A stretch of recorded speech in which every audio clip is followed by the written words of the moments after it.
To a developing story, President Trump now making plans for Venezuelan oil. He says the country is ready to turn over millions of barrels to the U.S. It comes as the Trump administration says it's pushing forward with plans to acquire Greenland and isn't ruling out the use of military force. Christina Fan joins us now with more on this. Christina.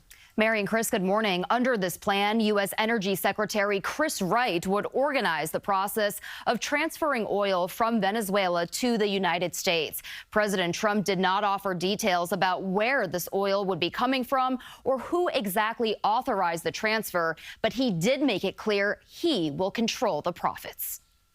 Following the dramatic capture of Venezuelan President Nicolas Maduro, lawmakers on Capitol Hill remain divided over what comes next for the South American nation.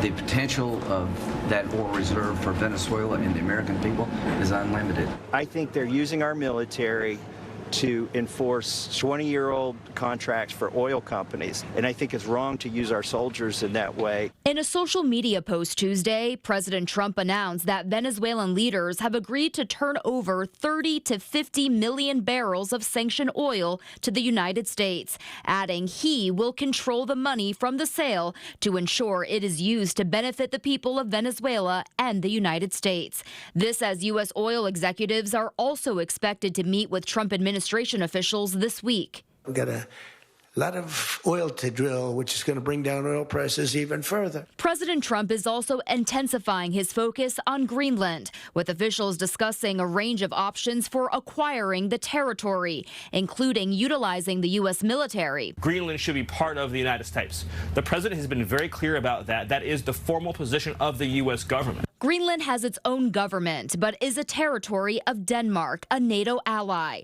The Danish prime minister said Trump's threats should be taken seriously. Several U.S. lawmakers have questioned what it could mean for the NATO alliance. Nothing would lead to the absolute destruction of NATO more than American aggressive action against a long-term ally like Denmark.